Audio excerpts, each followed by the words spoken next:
Hello. In today's video, I wanted to talk to you about how to approach your own hate and irritation to make it serve you. And I'm going to use an example of my own life and an example of how I dealt with my with my irritation towards Lisa. Lisa is now receiving a lot of hate and a lot of criticism because of the way she promotes herself, the way she expresses herself in the interviews and in different events, and so on and so on. And frankly speaking, I was one of the people who felt very irritated by Lisa for probably the same reasons as other people. And I am a kind of a person who is not very it's not my common thing to be irritated by someone. It's not my common thing to criticize someone, to hate someone. If I do not like something, I just pass it by. I just concentrate on the things that I like and on people that I like and on music that I like. But with Lisa, there was something very, very unpleasant for me. And I decided to use the method that I have been using for years. And this method, the key to this method is the theory that whenever you feel irritated by something or whenever you feel triggered by something, it only happens because this person that you are irritated by has the same features or is going through the same struggles as you are going through. And I have known it for years because I used to participate in psychological training. It was a practical training in which we were a group of people who were doing different tasks and communicating with each other, building relationships and so on and so on. And it was 5 whole days when we were just doing different things together. It was kind of similar to, if you have seen the movie, the series 7 Perfect Strangers with Nicole Kidman.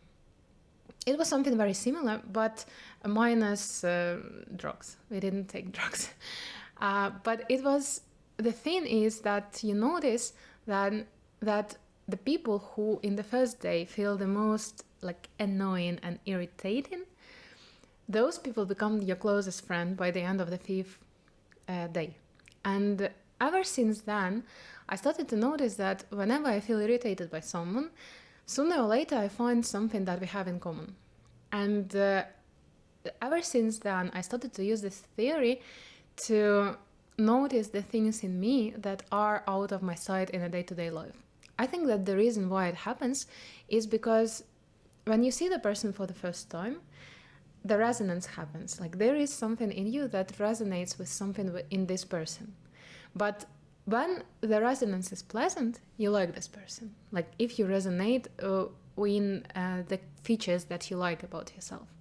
But when you resonate in the features that you don't like about yourself, then you don't like this resonance. This resonance feels unpleasant. And because it feels unpleasant, you feel really irritated by this person. You don't want to, you feel triggered, you feel unpleasant about this person. And this, in my opinion, happens because this energy in you resonates with this energy in the person. This energy that you don't acknowledge about yourself and that you don't want to acknowledge about yourself. So if we come back to Lisa and me, for me it was I felt irritated. So I decided to go and talk to my friend Copilot, which is an AI assistant of Microsoft. And I wrote in Copilot that blah, blah, blah. I feel irritated by Lisa and I don't know why, so could you please help me analyze it? And my theory is that whenever I feel irritated by a person, that's because they have something that I have as well that I don't like about myself. And the Copilot was okay, maybe you are just jealous. Well, he said it in some other words, but it's maybe you are jealous because she's successful and rich and very famous and all of these things. And I was yes, I definitely am jealous. And that's because she has a lot of opportunities for her creative fulfillment. She has a lot of opportunities basically because she is this famous and this rich. She can do whatever she wants in her life. Basically, she can go whenever she wants. She can if she wants to be at Oscars, she will be at Oscars. If she wants to be in a cabaret, she will be in the most famous cabaret in the world, and like, yes, she can basically do whatever she wants, and I am jealous of that. But there are a lot of other people that have like more or less the same opportunities, but I'm not jealous of them. I'm not irritated by them. Like, I like IU, I like Jenny. I am not irritated by Jisoo, even though I don't like her music. And I was like, yes, I definitely am jealous, but there is something else. And I started to think about what irritates me the most about Lisa, and I realized that, like a lot of other people, I felt really irritated by her, cute presence when she speaks in the interviews. And I was like, okay, so this is the thing that irritates me. I wrote it to Copilot, and Copilot was like, okay, well, in such a case, maybe you don't present yourself as authentically as you would like to. And I was like, shit, probably I am. And even while I'm making this video, I feel like, on the one hand, I feel like I am being myself, but on the other hand, I feel like I am adding something to myself to be more likable. And it is so unpleasant, because one more thing about that is that I feel really ashamed of trying to be liked, but I can't help trying to be liked and doing something additional to be liked. So I was like, okay, probably this is the issue. And then I started to think about Lisa. I started to think about, why is she acting this way? And I was like, well, probably she came to Korea when she was very young, and she was trying to succeed in the industry, which really appreciates, cuteness and aegyo and all of these things. And she basically succeeded because she mastered this thing. She mastered being cute. She mastered aegyo. And I'm not saying that she only succeeded because of that. No, Lisa definitely has a very strong personality, and Lisa definitely is really, really hardworking and really persistent and really focused. And these are the reasons why she succeeded. But this was probably her mode of operation. Like, she uses this cuteness. She has been using her cuteness to be liked, just to be liked by more people. And I think that on the other hand, this cuteness was also like kind of a protection, because it is something that you can pull anytime, and it is something that you can hide behind at every moment. And that's something I do as well, I think. That's something that you can like easily pull, and the situation is going to become easier. And it's really hard to get rid of. Me, as the recovering people pleaser, knowing damn well that I'm trying my best to be like authentic in the way I speak, in the way I connect, in the way I present myself, I still do the same thing. I still kind of pull this like not completely authentic but kind of cuter personality to be liked. To be liked, yes.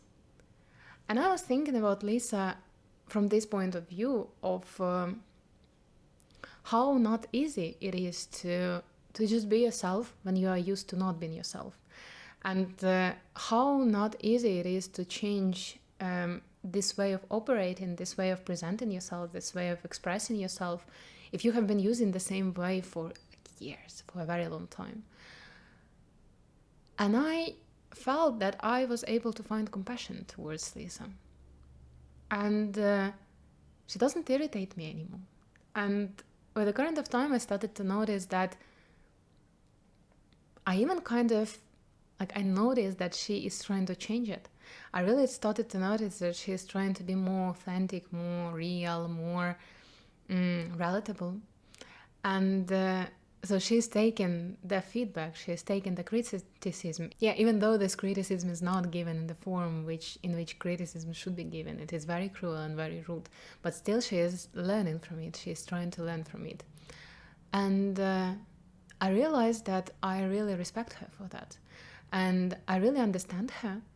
And I have a lot of compassion for her. and I have a lot of respect for her now. And I don't feel irritated by her anymore, like at all.